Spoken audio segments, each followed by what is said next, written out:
Well, hello, everyone. Good afternoon, good evening, or good morning, depending on what time zone you're in. I'm David Blight, director of the Gilder Lehrman Center for the Study of Slavery and Abolition at Yale University. My role here today is to simply introduce this extraordinary panel on the restructuring of the global economy to prevent forced labor.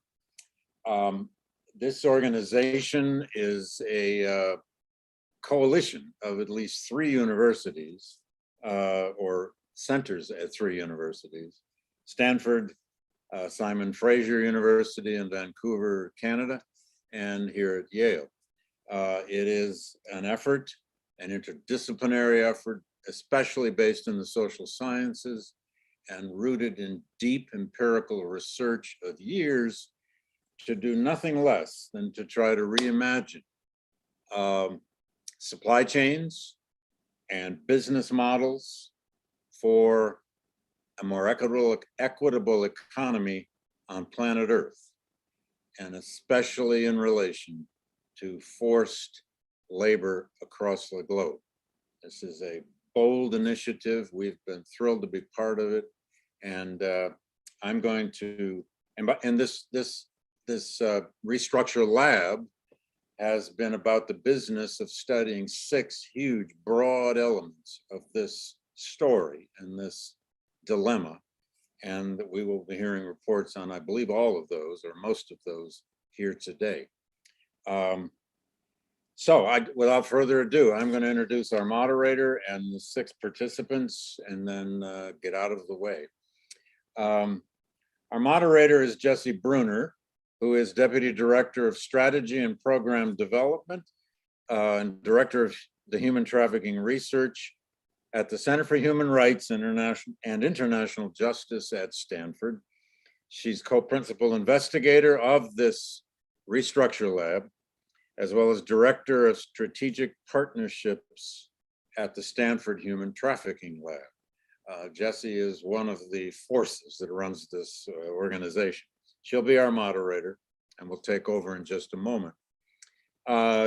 Genevieve LeBaron, a dear friend of the GLC here, former fellow here, former many things here, including our former co-chair of a working group on modern slavery that produced a wonderful new book that just came out in the past year. Genevieve is professor and director of the School of Public Policy at Simon Fraser in Vancouver, as I said. Her research focuses on business models of forced labor in global supply chains and the effectiveness of governance efforts to combat it. That's putting it mildly. She's had an enormous array of publications in this field and is a world leader in this field. Philippe Scion is a managing director of Humanity United, one of the major supporters of modern slavery research and activism in the world. He oversees the forced labor and human trafficking portfolio. Prior to joining Humanity United, Philippe was managing director of the organization called Foundation Strategy Group, which was a global consulting firm supporting the creation of social change. J.J. Rosenbaum, also a dear friend of the GLC, former member of our working group on modern slavery, is executive director at Global Labor Justice. She's co-chair of the American Bar Association's International Labor and Employment Committee and lectures on labor migration and comparative social justice lawyering at the Harvard Law School. Welcome back, JJ. Saray Bedoya is the Restructure Lab's Supply Chains Research Assistant. She's based at the Center for Human Rights and International Justice at Stanford. She is currently a junior studying international relations and human rights. Sarah Newell is the Director of Outreach and Communications for the Worker-Driven Social Responsibility Network. Prior to that, Sarah was Communications and Campaign Coordinator for the International Labor Rights Forum. So we have a mixture here today of scholars and activists, and sometimes they're one and the same. And lastly, our dear colleague, former 3-year fellow here at the GLC, Lou DeBacca. Lou is now professor of practice at the University of Michigan Law School. He's also still an affiliate fellow here at the GLC and at Yale. He was 3 years, I think 2018 to 21, a fellow here in modern slavery, and an extremely valuable part of our little universe here. We lost him to the Michigan Law School for reasons I won't go into. He was ambassador at large to monitor and combat trafficking in persons at the US State Department, and led the United States government's global fight against modern forms of slavery during the Obama administration from 2009 to 2014. Lou will be serving in the role of commentator at the end after 5 presentations moderated by Jesse. I just want to add one last thing. For all those of you out there involved in the struggle with modern slavery in many forms, the GLC has just announced a new fellowship named for our new friend Vincent Argiro, also from Vancouver. It's called the Argiro Fellowship. It's online, it's on our website. I think we have an April 1 deadline, but it's a full year fellowship for anybody in any discipline, any field, social sciences, law, history, the arts, studying problems of modern slavery. Please apply. As a generous stipend, you could spend a whole year here in New Haven or with us. What more could anyone want? Anyway, thank you all for attending today. There will be Q&A at the end, and I want to now turn it over to our colleague, Jesse Bruner. Thank you so much, David, for that kind introduction. And thank you to all of our panelists and audience members, and especially to Michelle and Daniel over at Yale, who helped get this set up, as well as my colleague Steve at Stanford for all the support. We will be sort of opening with some questions, one question for each panelist before opening up to Q&A. My hope is to do that around 10 to the hour, though we did allot an hour and a half for this, so we'll see sort of how it's going and if folks have the time to stay on. So I'd ask folks to drop questions in real time into the Q&A, and I'll be monitoring that function throughout the webinar, and then we'll start addressing those questions toward the bottom of the hour, or top of the hour, as different people refer to it. And with that, I'm going to start us off. So the first question will be directed to my co-conspirator and co-PI of the lab, Genevieve. Genevieve, I'm hoping you can talk to us all a bit about the genesis of the Restructure Lab and sort of why our team felt that this work was so needed at this moment. Hey, everyone. Thanks, Jesse. That's a great question. I want to just start by saying it's so awesome to be here and to see everyone gathered together really at this important milestone in our lab and moment in the world. And thanks to the Yale and Stanford colleagues for organizing this, and really thanks to all the panelists because they've all been a hugely important part of the work that we've tried to do. As I'm based in Vancouver, as David said, it's customary here to share a land acknowledgement, noting that I'm speaking to you today from land I grew up on, which is land that's been unceded and stolen really from the Musqueam, Tsleil-Waututh, and Squamish nations. So just to note that. Jesse, yes, absolutely. So where did we begin? I mean, it honestly feels like a lifetime ago to think back to the beginning of the pandemic.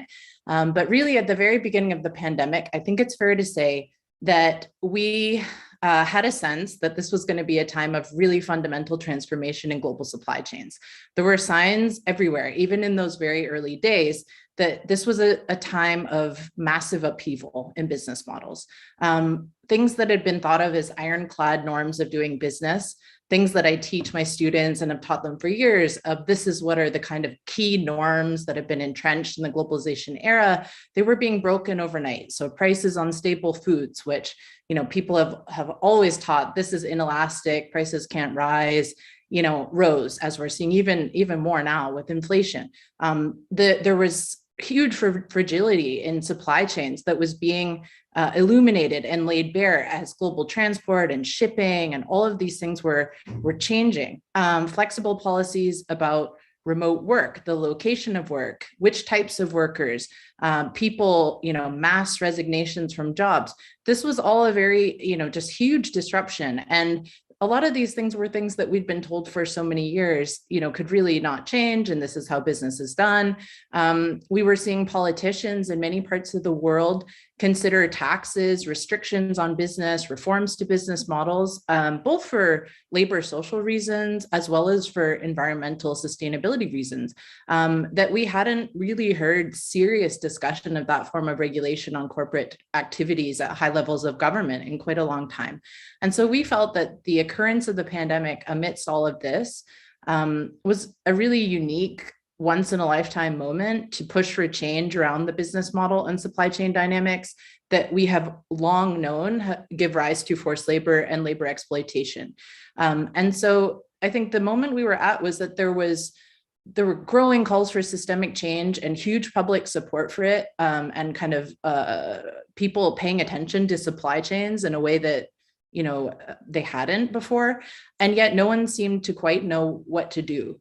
And how to make this a worker-friendly transformation and how to use it to address longstanding problems. And so what we did was we felt it was an important moment to really get decades of learning that were out there in academic research and studies into the outside world in a way that would be accessible, in a way that would tell them what academics had learned over years of research about what works and what doesn't work, to really ensure that supply chains are equitable and fair, and to try to get that knowledge into the hands of people who were pushing at this moment for systemic solutions to these longstanding problems.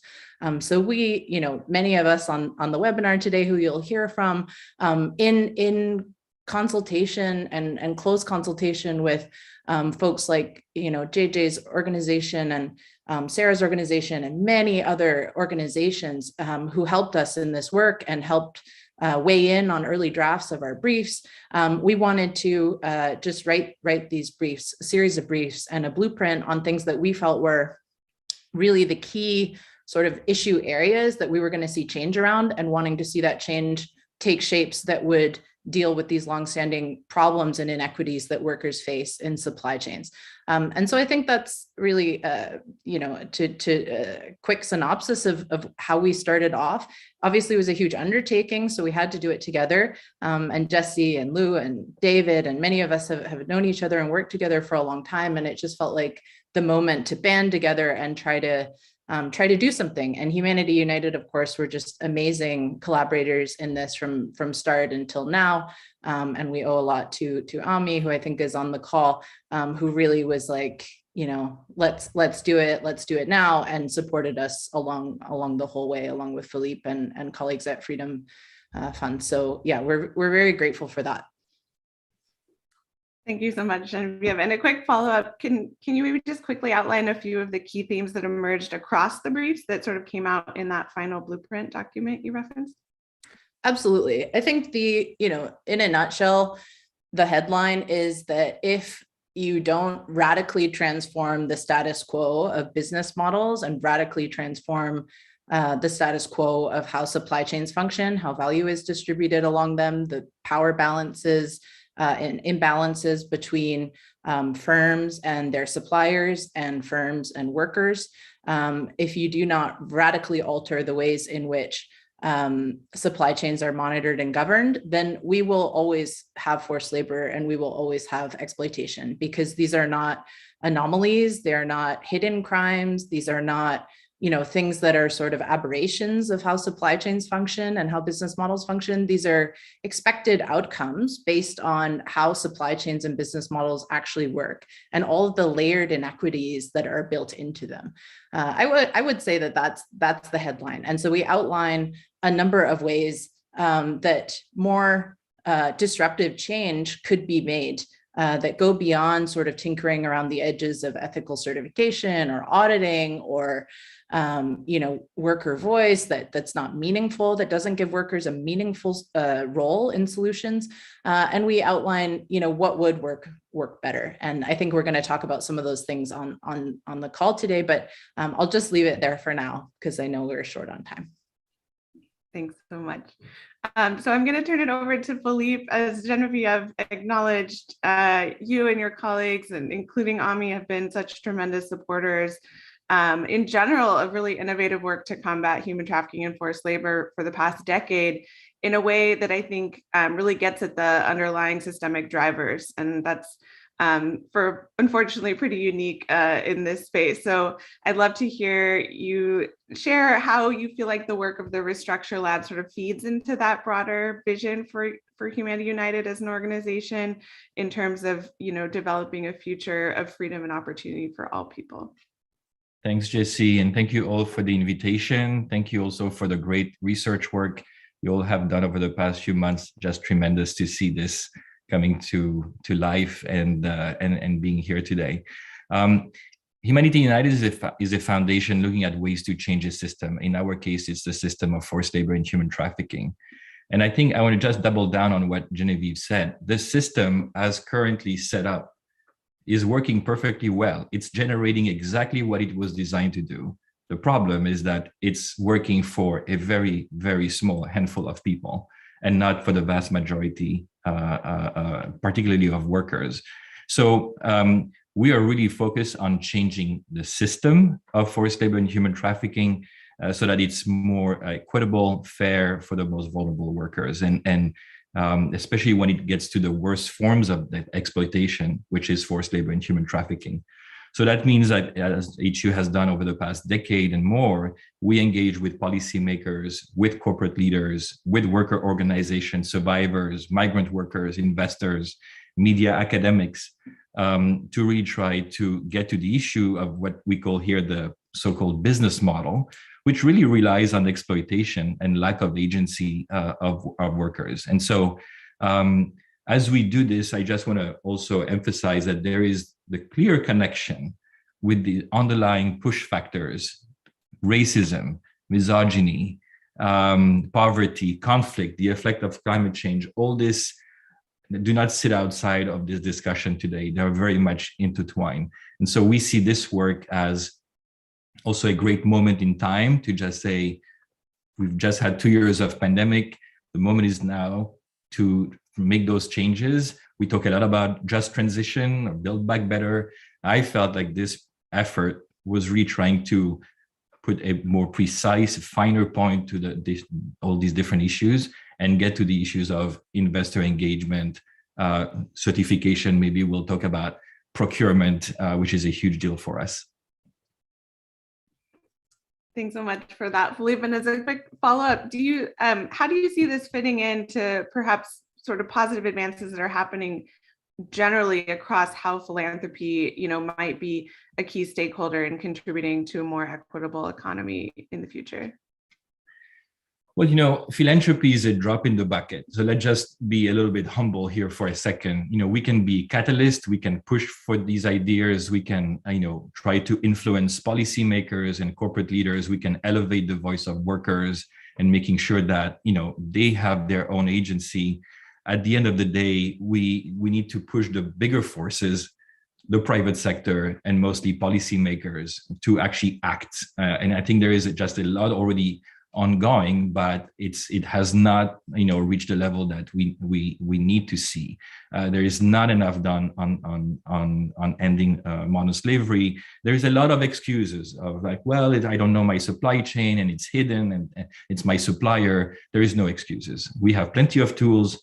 The research brief proved that, where corporations and policymakers can do more on that. And it's a call for the audience right here, right now. It's like, what are you doing on your end to press, the folks that invest your money, the policymakers that represent you? What are you doing to push them to address these issues of forced labor? And again, it's not a vague term. The brief proved that.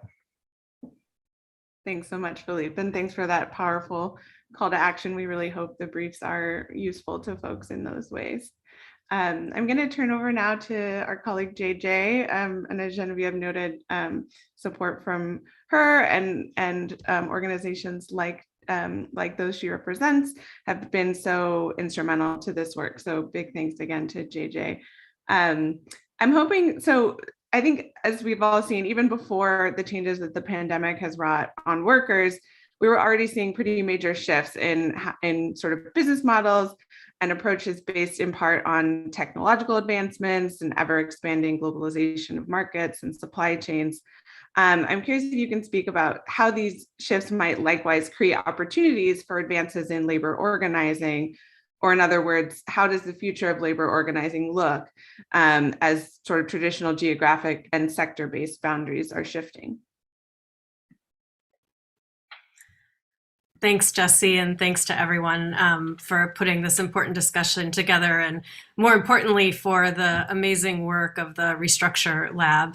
I just want to give a particular shout out to Humanity United and Freedom Fund for supporting this work, and to the researchers at this Restructure Lab who really did an amazing job of listening across traditional silos and, listening to workers and listening to researchers and really pulling together the best ideas in the moment in really important ways.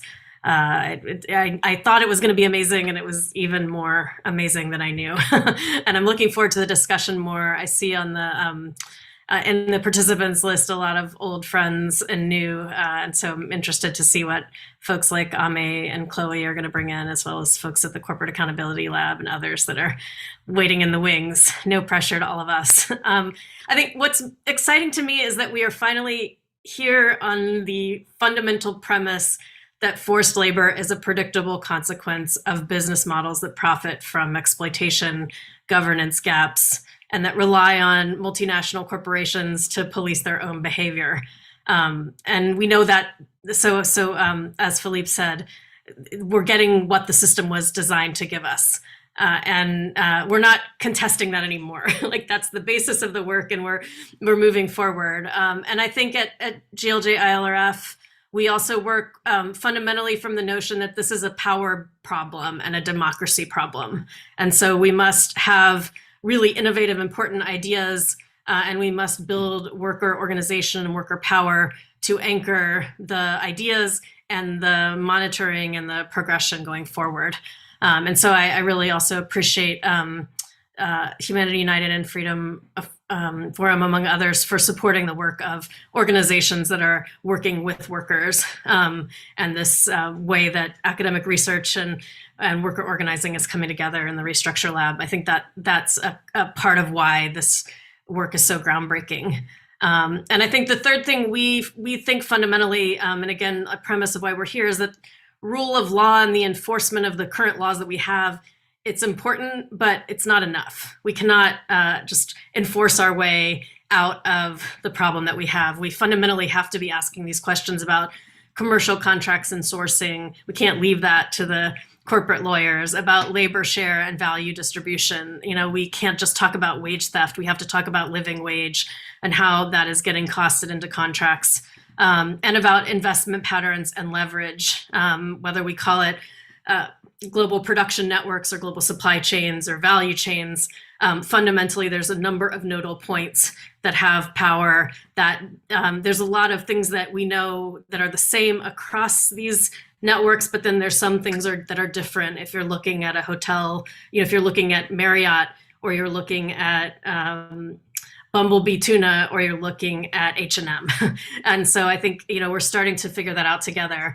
And I think, I wanted to just lift up today some work that some of you all are, some people on the call and otherwise are involved in around the cotton campaign, because I think this shows really what's possible, and the Restructure Lab is going to help us create more and more examples like this. The cotton campaign more than 10 years ago came together to call out state-run forced labor in Uzbekistan, particularly in Central Asia, and to demand that brands, major garment brands, sign a pledge that they would not source from Uzbekistan until that issue was resolved, and gathered more than 300 brands onto that pledge. And so it was a very traditional, old style forced labor work. Like, we name it, we distance from it, and we campaign.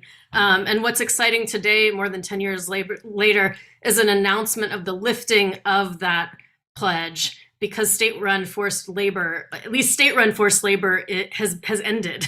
and we know this from deep worker level monitoring, and a whole system that's been set up for that to happen. And there's also a demand for investors, brands, and clusters to sign on to what we're calling a responsible sourcing agreement, which is something, so we're not just saying, oh, forced labor is over. We understand that this business model is going to compress in all kinds of different ways, but we also know how to fix that. And so we're saying, as we reopen the market, here's what we need to do. And here's the role for unions and worker organizations and civil society and high road investors and high road brands. And also the importance of government regulation around freedom of association and assembly to create an enabling environment for this to work. The role of government to make sure that NGOs can register and unions can register and all these things. And so I think we're looking towards many new examples like that in the coming years. The Structure Lab is going to help us argue for that and make that case. And we look forward to continuing to work together so that, as work organizations, they're not just describing problems, but really advocating for a global economy that will enable equity and democracy more broadly. Thanks so much, JJ, particularly for that positive example. I think we, working in this space, we hear a lot like, it's just impossible, it can't be done, these problems are too big. So it's really helpful to have a tangible example like that to sort of chew on.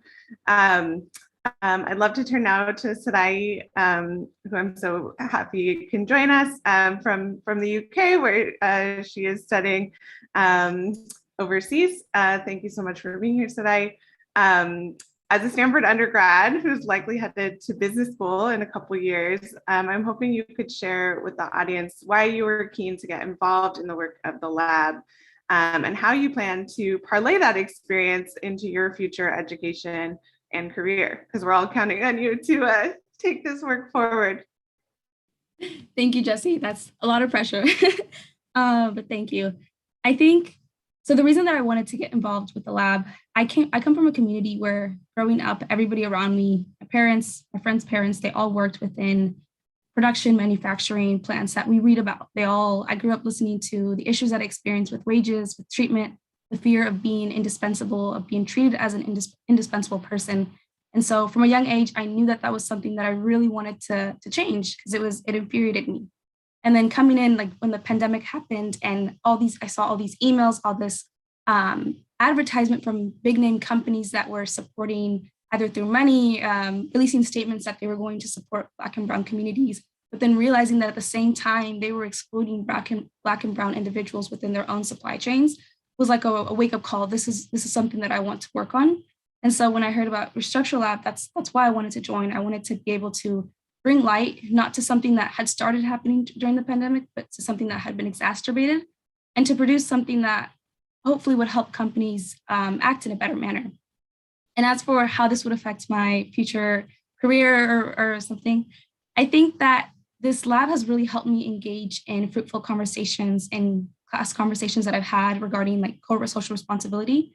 But also Stanford has a very entrepreneurial spirit. There's lots of students who want to go to business school, want to sort of startup.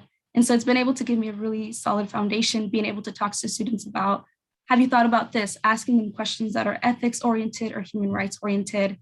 And then I would also say that I know that the current business space right now, from what I've heard, from what I've studied, business schools don't really have a strong space with the intersection of business and human rights. It's something that's very lacking, which is unfortunate because a lot of the leaders that we see leading big name companies are people who go to business schools. And I think it's very important for students to have a foundation in human rights. And so I'm hoping that through me going to business school, I can help make that space even stronger wherever I go, to help students engage with these conversations, ultimately become better leaders. Because at the end of the day, my goal is just really to help people be able to think about these questions in every decision that they make when they're operating in some sort of business. Thanks so much today. That's is great, and we're so glad that we have you in this fight for the long run. I'm turning now to Sarah.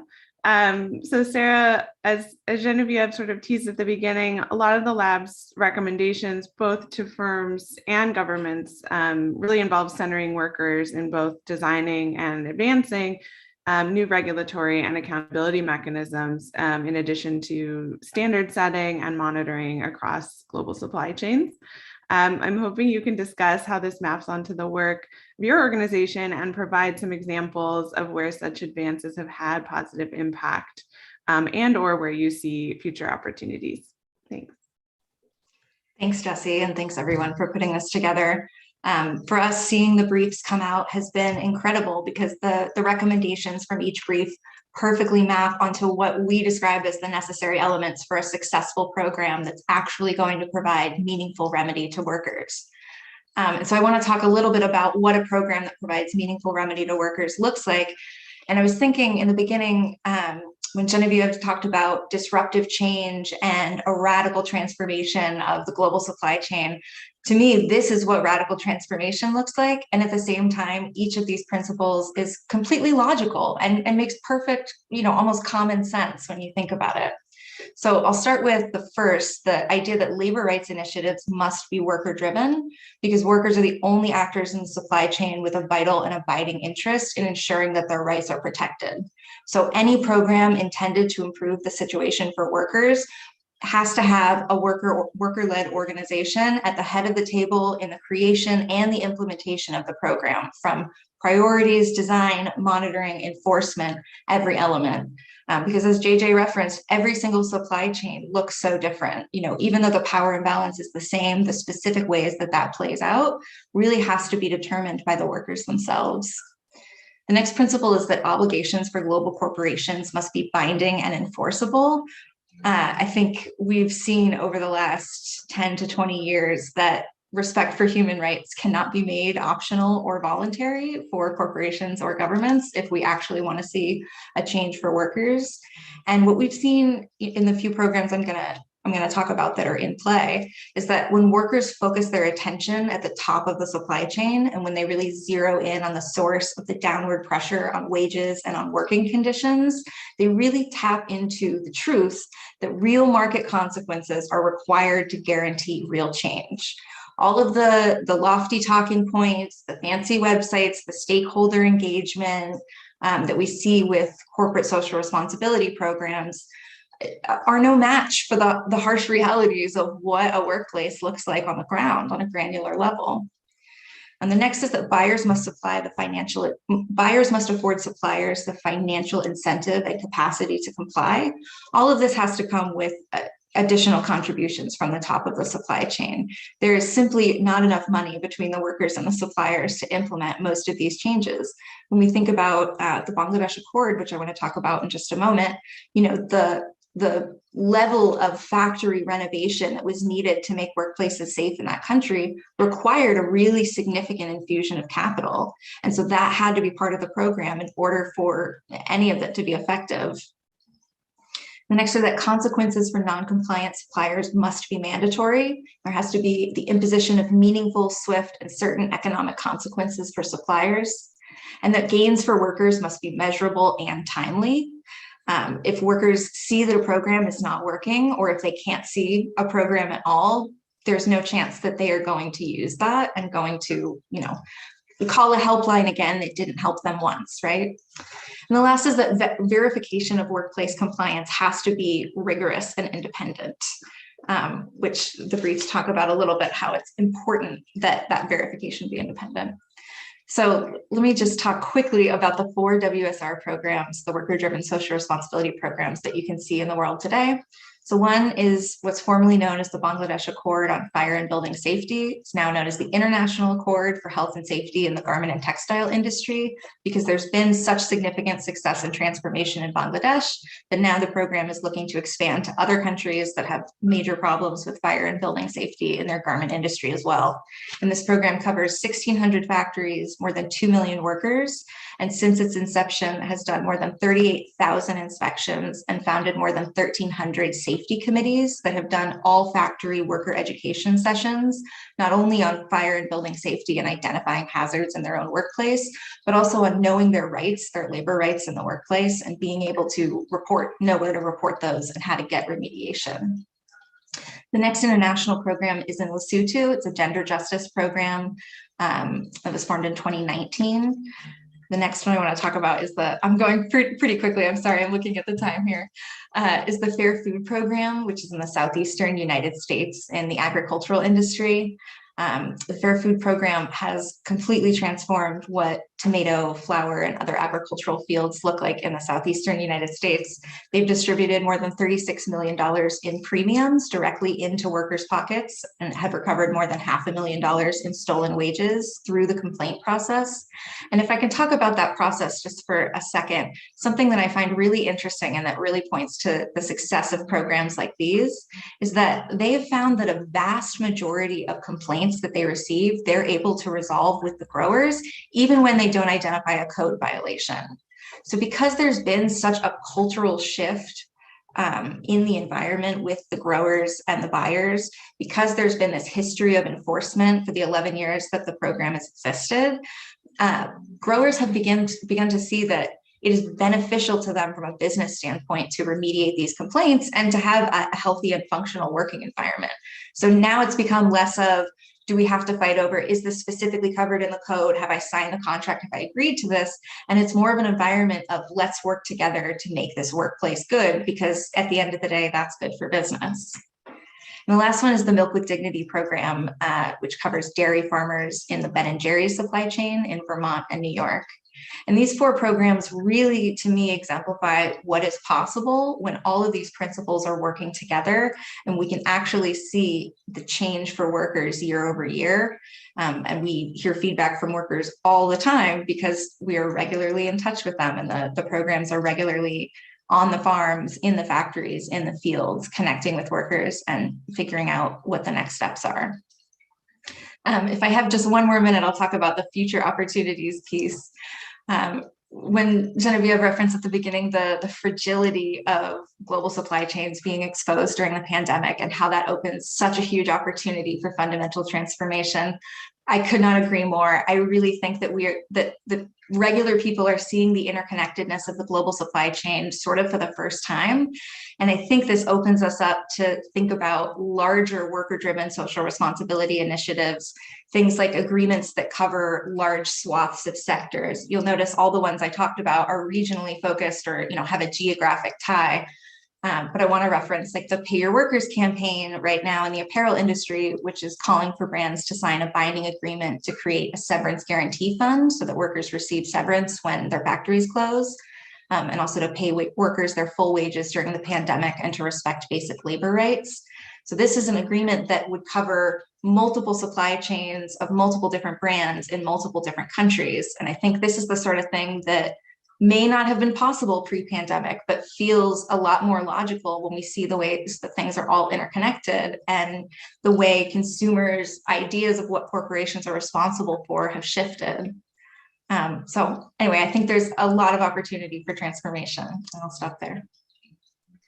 Thanks so much, Sarah. I want to pick up on that last point and maybe direct that broadly back to the panelists here.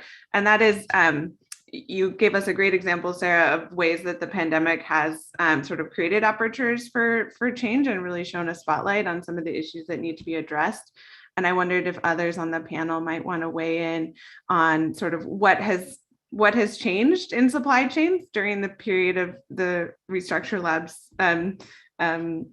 operations for the last 2 years, and or sort of how you've seen some of the recommendations or issues addressed therein being actually taken up either by lead firms or governments. And just a quick reminder, I'm seeing some questions coming in, which is great. So we'll turn to those in a minute. Please keep dropping your questions into the Q&A function. And I'll just open it up to the panel. Maybe if folks just want to raise their hand, and then we'll know who's going to go in what order. Okay, I see JJ's physical hand. So, and then Genevieve. my hand and I threw an elbow at Genevieve at the same time. To add to some of the examples that Sarah was discussing, I think there's been really an incredible upswing in worker organizing and visionary demands around the world. And we've seen that through the labor organizing that's happening in the United States, that everyone's talking about at their nearest Starbucks, but also in hotels and factories around the world. The global supply chains were such that the crashing pandemic meant that workers were really at the edge, women, and particularly women workers, who were already having to work significant amounts of overtime, et cetera, in order just to survive.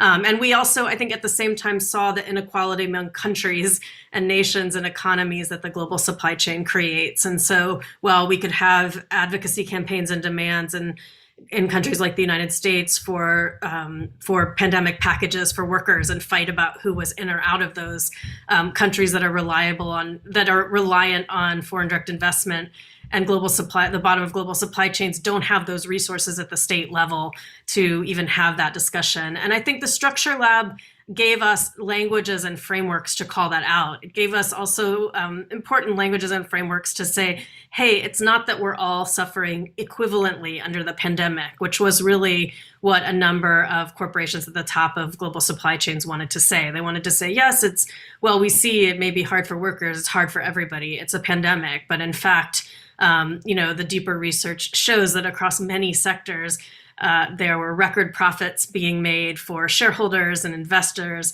There were, and so without making too sweeping of generalizations across sectors, the Structure Lab has helped us name that. It's helped us focus research to identify that. And then again, to focus like very concrete solutions and proposals that could change that going forward with deep equity demands, as well as just enforcement. And I did want to also mention, we've talked a lot about product supply chains, that there's also global value chains involved in service industries that are very important and operating in similar ways. And the Structure Lab has helped us put pressure on financiers, including development finance, the whole premise of which is to create good jobs and alleviate poverty, where in fact those jobs have been the traditional labor rights lacking jobs, and enabled us to make demands on governments to regulate that better, to make sure that labor rights provisions are being followed and being enforced. And I think we're going to see significant movement on that in the next few years across a number of regions in the world.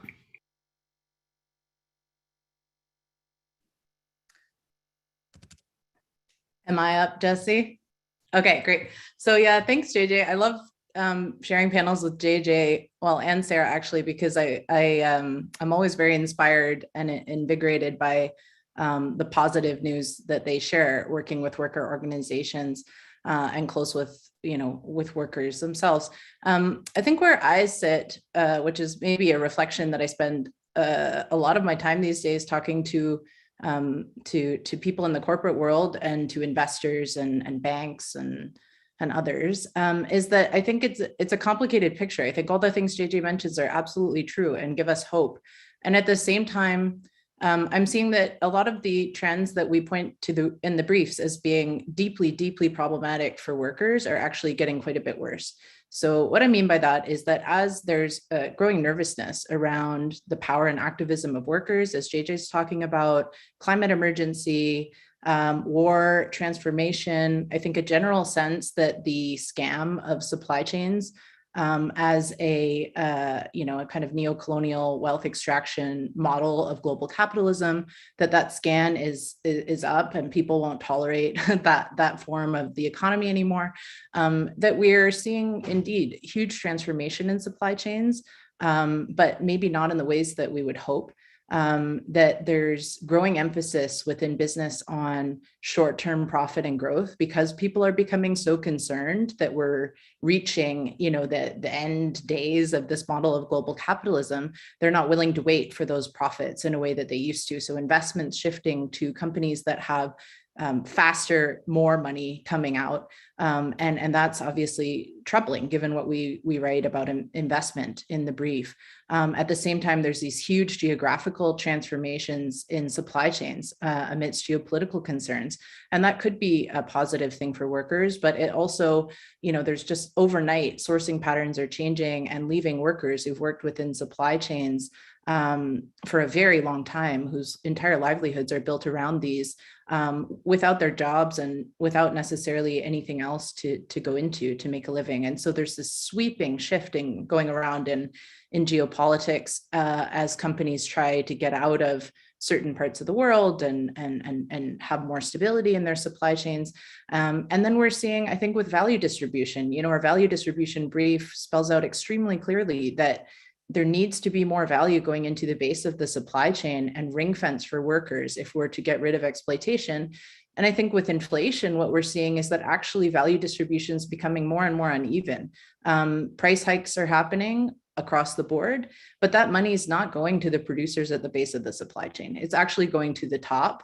And the producers at the base are having to bear all of the actual rising costs of fuel and other inputs. And so again, we're seeing this exacerbation of some of the trends that were clear at the beginning of the briefs and that people have studied for a long time. But we're seeing, I think, the needle moving in both good directions and also really frightening, scary directions, given what we show in terms of how these lead directly to forced labor in the global economy. Thanks so much for that, JJ and Genevieve. I think your last point, sort of leads me to bring up one of the questions in the chat from Holly, if there's interest amongst any of the panelists to discuss, speaking of sort of needles moving in scary, dangerous directions, to discuss the intersection of climate change and labor exploitation and sort of how that might tie into recommendations for worker protection. I know this is something we haven't directly addressed as a lab, but folks might have thoughts. It looks like Philippe is coming in. Thanks, Philippe. Yeah, I think this is a hugely important point. I think it shows up very clearly in our work on seafood supply chain with distant vessel fleets and overfishing. And then this, accelerates situations of forced labor on vessels. We also see this in the Gulf in the work we do around heat stress with workers on construction site, facing really horrible situations and due to heat, which is has a direct correlation with climate. So I think that it's been always present. I think that at HU we are being more explicit about it. I think that we want to also try to explore a little bit more that intersection between conflict, migration, trafficking, and climate, and what others are doing on that front. It is not just a situation for refugees when a crisis happens, but it's actually something that touch the vast majority of migrant workers.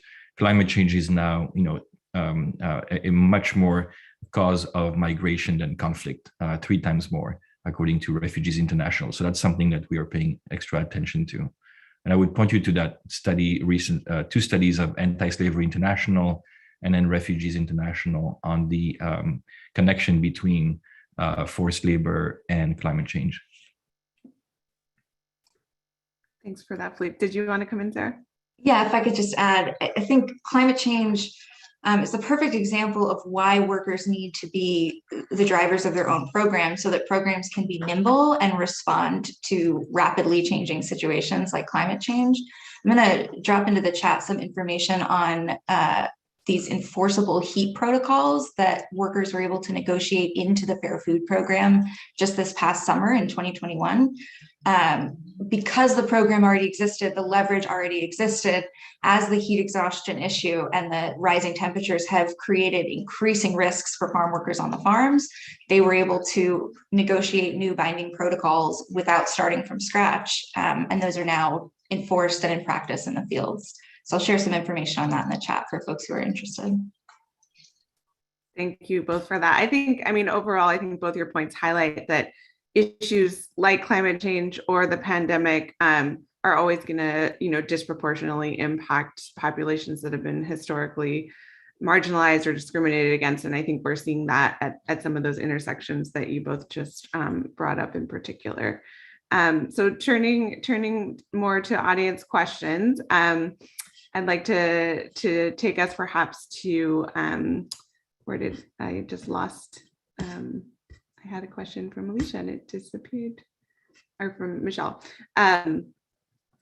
Okay, so it looks like Genevieve has addressed that in real time. So we'll turn back to the live Q&A.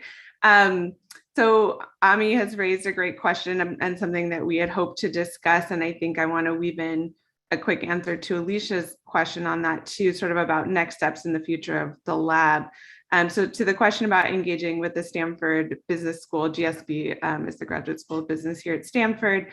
This is definitely something we are keen to do. And I share your concern. I think Sadai highlighted this in her answer earlier too, about that there seems to be a lot of room for business schools to better integrate these issues into their core curricula to ensure that sort of the future generation of business leaders is thinking about these issues. So it is certainly something we've discussed as a lab in terms of what we might do next. We are looking at sort of business school curricula and engagement as one avenue that we would like to go down. So thank you for raising that, and certainly more to come on that as the lab considers its next steps, in part as we all kind of get settled into our new homes with Genevieve and Lou recently relocating universities. And that sort of takes us into Ami's question about sort of what's next and how do we take this forward. And she has addressed this not only to the panelists, but to audience members as well, to feel free to weigh in within the Q&A function. We'd love to hear from you all about where you see this going as a movement to really sort of win the practical change that we're talking about. And that accountability piece is so important. I think, Sarah, you really highlighted this in your comments about the need for real market consequences to make changes here. So if folks want to jump in on sort of how we move the needle on these major issues around commercial contracts or procurement practices, I'd love to hear from any and all of the panelists on that. I'll jump in quickly. I was also typing a response to Ame in the chat, who's a really important part of the brain trust of how to answer all of these questions. I think that we need both. You know, we have to walk and chew gum at the same time, or I have a friend who's an organizer that says we have to build the plane while we're flying it. So we do need awareness or consensus building campaigns that show the truth of what's happening through a different lens, right? Not just like how many wages have been stolen, but like how much money is in the system and how little of it is getting to workers. As you said, Jesse, even more so like in this time. And I think the point about how profits are being sped up in ways to extract further and faster is really important. And I think we also need like real campaigns to build power and win both at the government and the corporate level. We have to test and continue to build. And those are hard and long fights. I think, you know, what Sarah spoke of and some of the examples I gave are some of the, you know, mid-range or further along campaigns, but we do need to take on that. And I'm really appreciative. I know that Ame is always with us when we're doing that, and many folks on this call. Definitely. Thanks, JJ. Do any other panelists want to jump in on that question? And perhaps this is a chance to also talk about ways that we've seen, you know, the content of the briefs being taken up by policymakers and firms. I know several of us have been engaging with various key stakeholders in the previous months. I have a shy panel. Okay, Genevieve coming in. Sure. I mean, Jesse, I feel like we could hear from you on that. And I keep talking a lot. So I would say if you or Lou want to speak to that, that would be great. And if not, I'll give a little effort. Sure. I mean, so I can start with a bit, and we're going to turn to Lou for a wrap up, not in too long. So I imagine he's planning to incorporate some of that. I think, I've been very heartened to, to see the outreach coming directly to us from high up folks at lead firms who are actually keen for specific guidance on how they can integrate these recommendations into particularly some of these issues around purchasing practices. And that's somewhere where, we've talked in the briefs about how it's really key that the folks who are involved in that decision making are really ingrained in sort of the high level sort of C-suite or high level area of the firm to ensure that they're weighing in on these big decisions, and they're not sort of siloed to like corporate social responsibility teams or human rights advisory bodies within a company. And that's been exciting. And we've also had great outreach from policymakers. Both Genevieve and JJ were actually on a panel together to testify with the House Ways and Means Committee on issues relevant to global supply chains. We've also had tremendous outreach from folks such as at the U.S. Trade Representative's Office. Folks might have seen that that USTR is really leading on implementing a trade policy that really is focused on keeping these issues front and center, which has been great.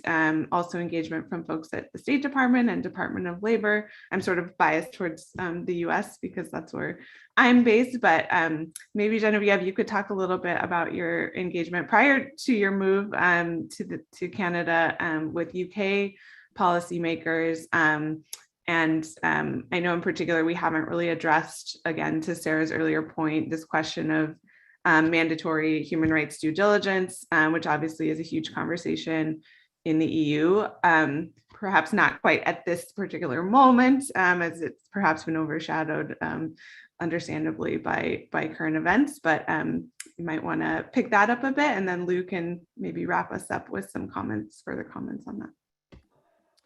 Sure. Yeah, thanks, Jesse. I can complement your US perspective. Not that I'm based too far away here in Canada, but as you say, I did live in the UK for most of this work that we did as a lab. I think there, and I know there's some UK folks on the call, so I'll be curious what their thoughts are. One thing that I've been directly involved in that's been really exciting has been that I'm an advisor to the UK Parliament on modern slavery and supply chains. And we embarked, I can share this now because it's publicly written about in the UK Parliament's first modern slavery report. And what we embarked on about a year or 2 years ago under the leadership of Frank Field was to try to design a program that was serious about due diligence around the goods that came into Parliament.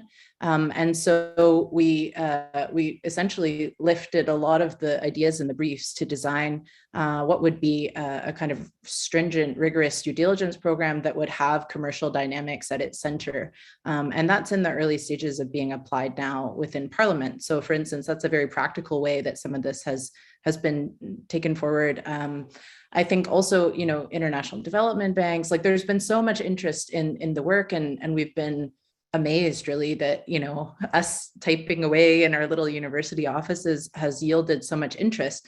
I think we're excited by some of what we hear is happening.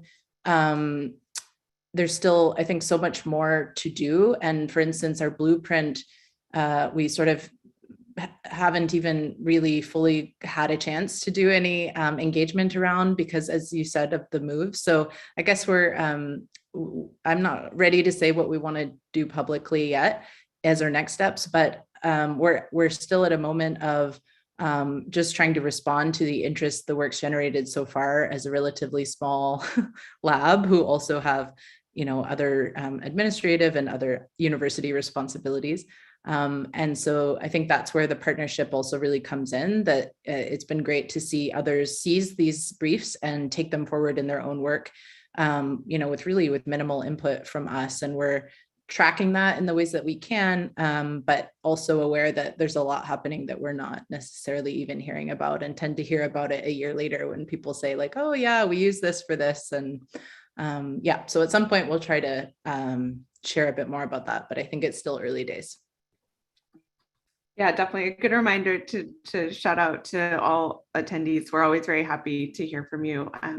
We have a general contact at restructurelab.org email that I'll type into the chat here in a second, so that we can ensure we are aware of other perhaps complementary efforts.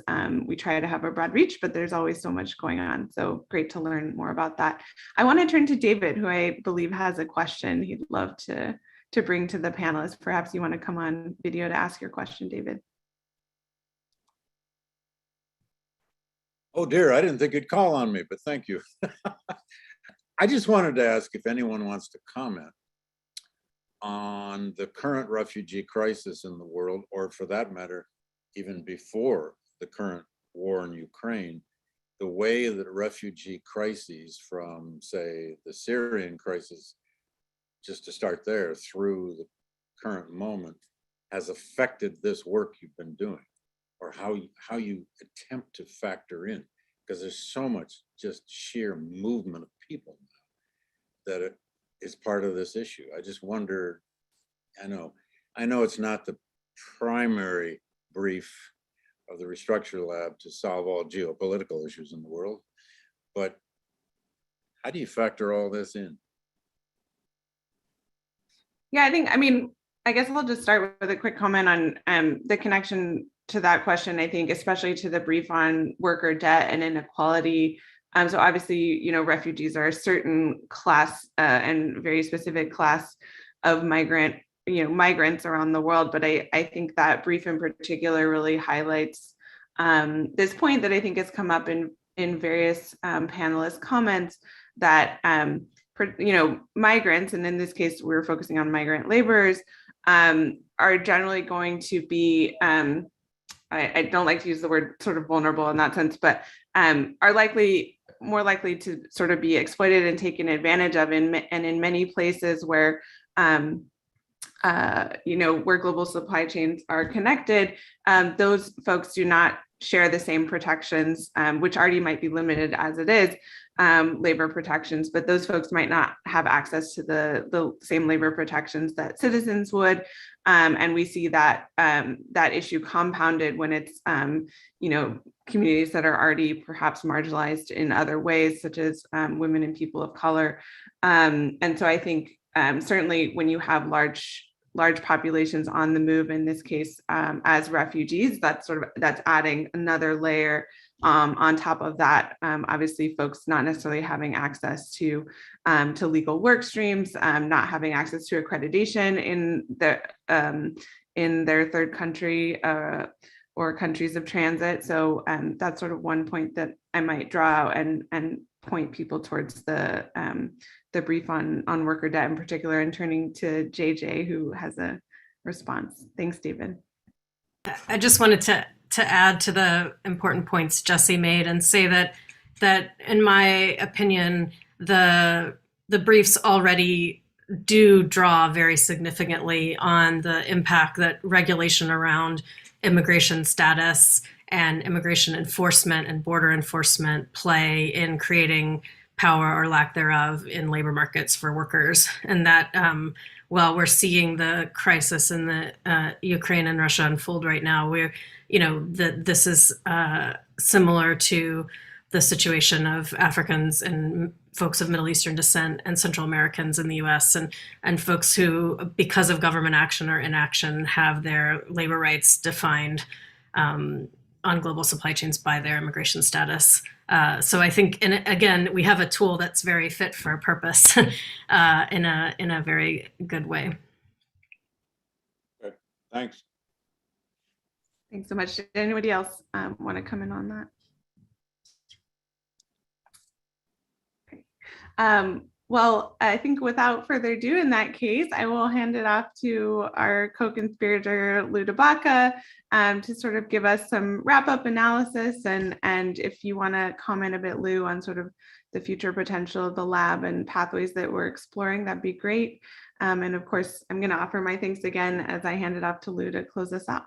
So thanks to everyone.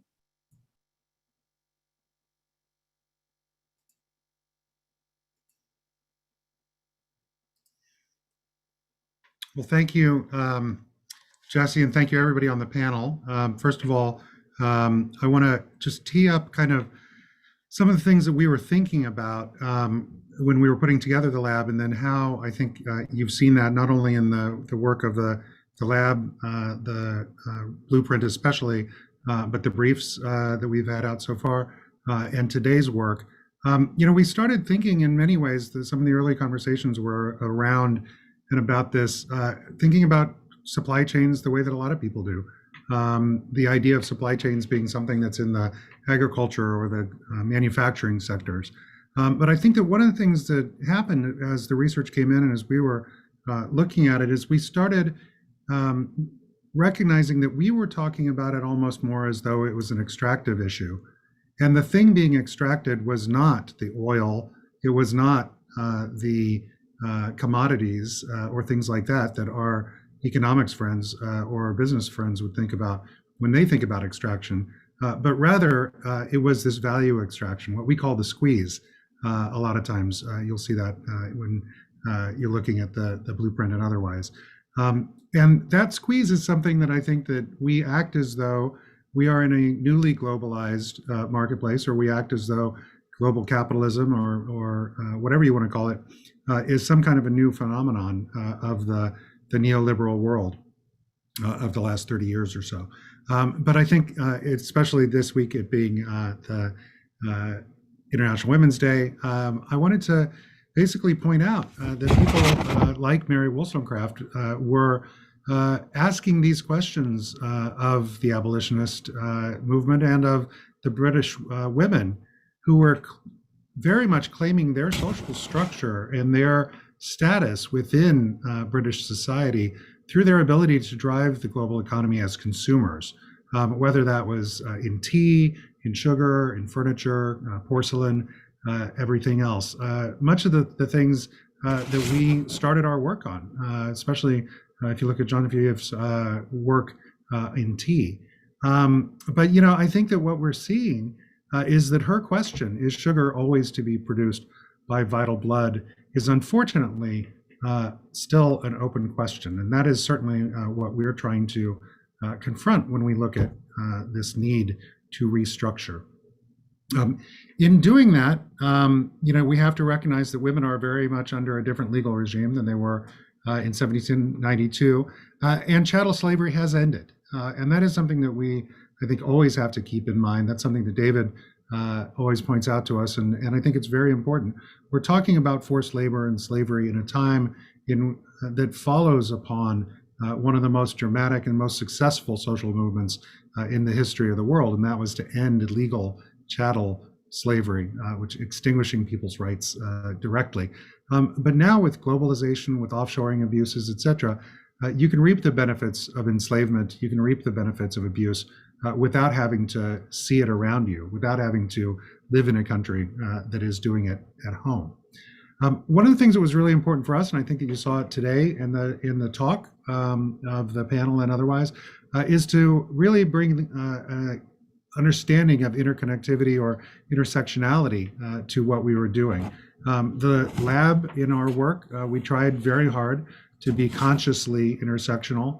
The underlying assumptions that we were testing had to be looked at around race, ethnicity, sex, anti-racism, certainly the centrality of the workers, the centrality of communities, and really looking for what I guess we would describe as a just assignment of the externalities, not having them always offloaded upon communities of color, not having them offloaded onto women and the global South, et cetera.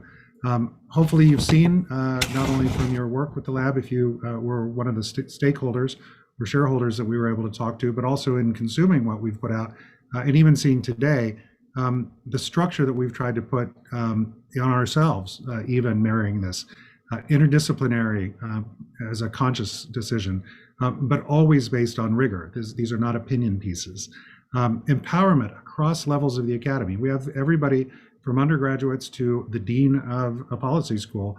And when you come into the lab, you are a member of the lab. It doesn't matter what your rank is, because we need to be able to harness everybody along our own knowledge supply chain.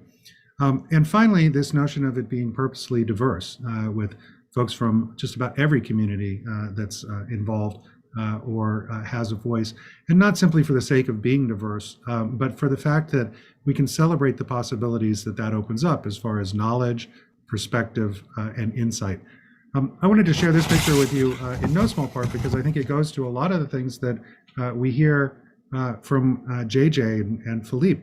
This is not just about philanthropy. This is not just about Senator LaFollette's daughter, who's in the middle of this picture, and the work of the Mink Brigade, who were using their work for women's issues back 100 years ago to try to get the 19th Amendment.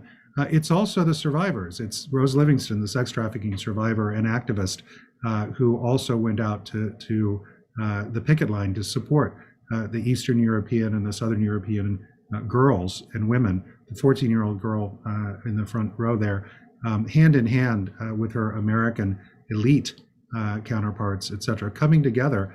The indivisibility, whether it's of sex trafficking, whether it's of labor trafficking, whether it's of women's rights, whether it's of gender rights, all of these things, I think, hopefully, we certainly saw them and we tried to reflect them in what we were doing in the briefs. And hopefully we honored that. One of the things that goes to David's question, I think, is actually reflected here in this slide, in that if you're thinking about both the explosion and the growth of the American economy because of refugees from Russian pogroms, from Russian expansion and violence in Ukraine and Belarus, especially against the Jewish community, that fueled the American economy. It fueled meatpacking, it fueled garment, it fueled the sex industry. And many people only saw it as an issue of the sex industry, this issue of the white slave trafficking problem, et cetera. I think it challenges us because in 1990s and the modern anti-trafficking regime, much of that comes out of only recognizing the women from Ukraine, Belarus, and other parts of Eastern Europe who were showing up in the sex industry in the West or in the former Yugoslavian war. And so you didn't see the men from Ukraine and the men from Poland, et cetera, who were working in exploitative conditions in the UK and in Western Europe on construction sites, et cetera, in the 1990s, not because they weren't there, but because we weren't looking for labor trafficking. And so I think that's one of the challenges that we have right now, given the fact that if you look at who's been in the meatpacking and egg production in some very unexpected places in the United States over the last 15 years, there are Somalis and there are Afghans in parts of the United States that you wouldn't expect them to be. And that's because the refugee crises that have followed those conflicts have fueled exploitable workers here in the United States. So these are not overseas supply chains. What we see, and I think that what we heard today, especially from JJ and Sarah, is this notion of worker-led restructuring of the global markets. We talk about worker-led social responsibility, but I think for us as the restructurers here, we see that as one of the key tools here. Whether it's the Fair Food Program, whether it's the Coalition of Immokalee Workers, or others. But at the end of the day, they stand for, and the briefs and the blueprint hopefully set forth, the idea that we have to reject soft tooth transparency, that we have to reject multi-stakeholder initiatives that are feel-good exercises, or even worse, opportunities for marketing and greenwashing on behalf of the companies. That means pressure on governments, it means pressure on finances, and as we saw just in the last week or two with the Modern Slavery Commissioner in the UK meeting with the insurance companies, hopefully that means pressure on the insurers so that we can put that kind of pressure onto the companies. We have seen through the process, whether it's the enforcement of the Tariff Act, the trade regulations, et cetera, we've seen government coming in and providing that leverage point. But at the end of the day, it needs to be about empowering the workers and changing the business models. Those business models can certainly change in response to regulation, but they have to change in response to so many different moving parts. And hopefully we've set those out so far. The blueprint itself, I think, that we've issued is in many ways a response. And since this is a Gilder Lehrman Center webinar, I think I'm contractually obligated to have Frederick Douglass in it somewhere. But this call that Douglass who's described actually on this, I don't know if you can see it on the slide, described on this statute not just as a abolitionist or the great orator, but as an abolitionist, a suffragist, and a labor leader. So that notion of the intersectionality and the interconnectedness of this.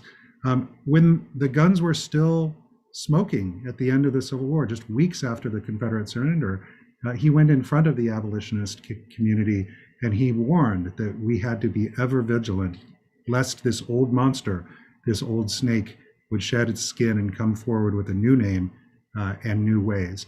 And I think that what we've hopefully done is we've identified it, we've named it, we have torn back the cloak that it has tried to wrap itself around, and hopefully provided a blueprint for governments, for lead firms, for investors, but also for universities, philanthropists, and international organizations. What we're hoping it can be for you, and what we're hoping as far as the lab going forward, is that this isn't just a blueprint, but it's also a roadmap. It's a roadmap for us to come together and walk on this journey together. You'll certainly hear from us as far as whether it's convenings, as far as how we end up taking the knowledge. You also will probably end up hearing from us because we're not shy about looping people in. And now that you've been in for the webinar, we've got you, even if we hadn't worked with you in the past. But finally, in the best tradition of Frederick Douglass and in the best tradition of what David and the GLC have taught us about Douglass, the blueprint in many ways is a Jeremiad. It is a call to the community. It is a call to the people that we have to confront this once and for all, so that for once, this is not an issue in which we have to look back and say, 200 years later, Mary Wollstonecraft, yes, sugar always will be made from the blood of the people.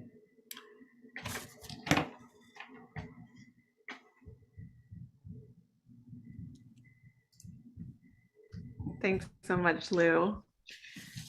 All right, with that, I think we're ready to close. So thank you again. I don't know, David, if thank you. Enthusiastic support from David.